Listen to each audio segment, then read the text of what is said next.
Hello and welcome to the 191 subscribers. I hope you all are having a wonderful day. And then of course, also our many guests who have decided to check out the channel. This is the Mainstream Indie Music Channel.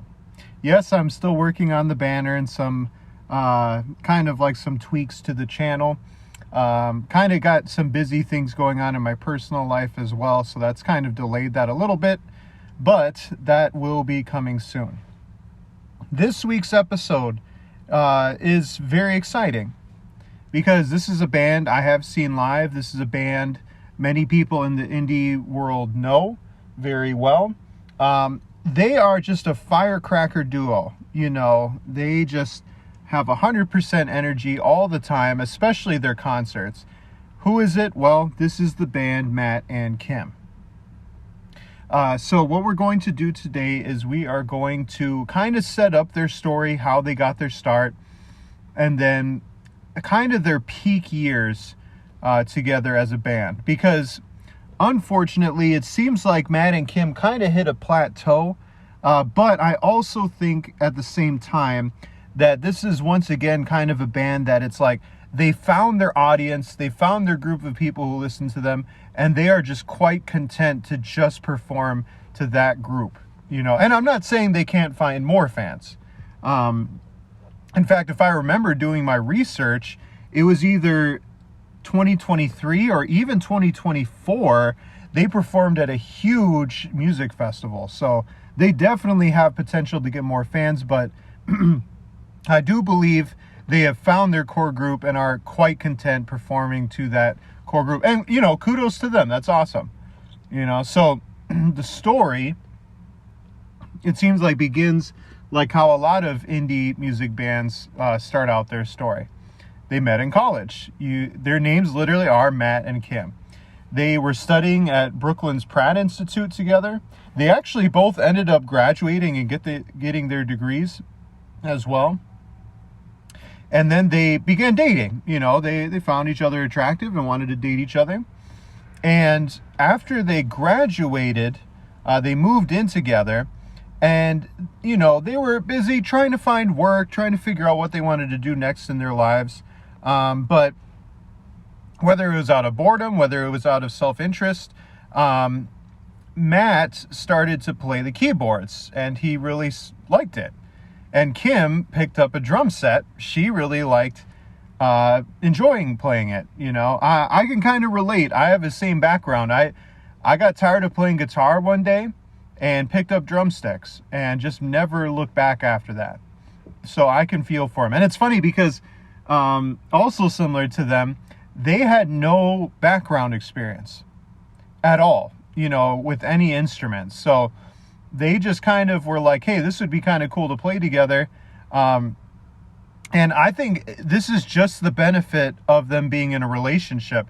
Their energies just matched each other, you know, and so they were encouraged even to play live shows, you know, like they were told like, hey, you guys are really good. You should play, you know, not just kind of like goofing around. They said that their early years, their early shows, they pretty much just played in houses and in lofts in Brooklyn. But, you know, eventually they're like, hey, we gotta take this on the road. We think we got something very special. So they released an EP, which was called To and From in 2005, and they began to tour across the United States. But not that long afterward, in October 2006, they signed to a record label and released their self-titled first full-length studio album. You know, again, their energy levels were so high at the time, and to kind of mix with that energy, very similar to OK Go, their music videos is what really started to gain them and garner them more and more momentum. They had a song called Yeah Yeah, which depicts them kind of hitting each other with food, getting into a huge food fight, and that kind of skyrocketed their popularity.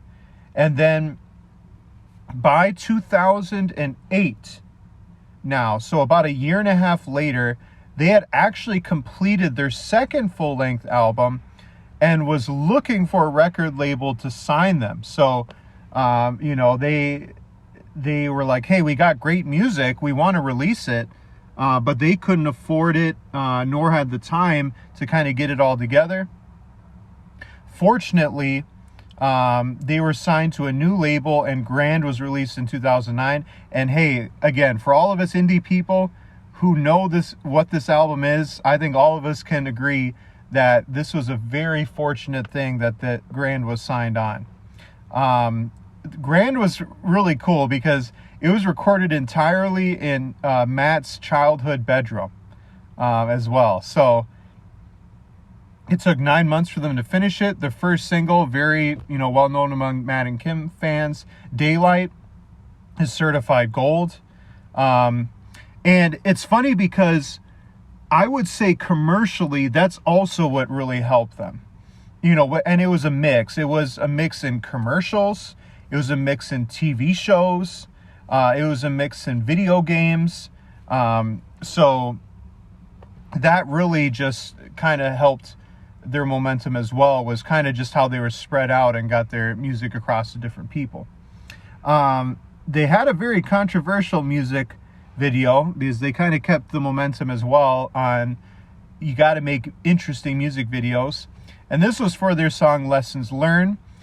They completely disrobed in the middle of Times Square, and it was shot in a single take during the winter time. So they were completely naked walking around Times Square. And then they went on tour after that. They actually got to play in Coachella and Austin City Limits, and went on a nationwide tour. Then, starting in 2010, they wanted a third studio album, and they made the album Sidewalks. They worked with Ben Allen. If you don't know who he is, he's actually a producer for Gnarls Barkley and Animal Collective as well. I would say their best song, and you can hate me for this, was off of the Sidewalks album, Cameras. And again, you got to see the music video. You got to see the music video. They engaged in a professionally choreographed fight between each other. In fact, if you look up the background on that music video, they actually hired choreographers who worked on The Matrix and Bourne Identity. It looks so realistic. People actually thought, like, wait, is this real? Like, are they actually fighting each other? So that was pretty cool. And I would say the last major thing that they did, and again, I'm not trying to diss what they've done lately, but this was really their crest, was the Grand album, the next album, Sidewalks, and then their 2012 album that came out, Lightning. Again, it was self-produced in their apartment. They didn't want a producer this time. They wanted kind of their early sound that they used to have, so they refused to bring in a producer for this one. And then they went on tour for a couple of months, and they had it everywhere. They performed at festivals. They toured the United States with another band that we've had featured on this channel, Passion Pit. Really cool. I actually got to go to that performance of Matt and Kim in Passion Pit. The energy there was just absolutely electric, because Matt and Kim pretty much have only one speed, and that's fast. It's very rare for them to make a slow song. In 2015, they released their fifth studio album, New Glow. And it was well. It really was well. They actually got to support Fall Out Boy during that time. They got a stint at Coachella in 2016. In 2017, Kim actually suffered a severe ACL injury. And I think that's kind of what slowed the momentum a little bit, because they were just so big on touring, high energy albums. So they kind of had to slow down during that period of time and wait for her to recover, which totally makes sense, But they released a song with Mark Hoppus, which is really cool. And then they released Almost Every Day, which was the new album in 2018. They released an original song for the second Lego movie as well, which was pretty popular. They started a podcast, which I think is really cool. And then sadly in 2019, Kim again tore her ACL, even though this was not as bad as it was the first time around.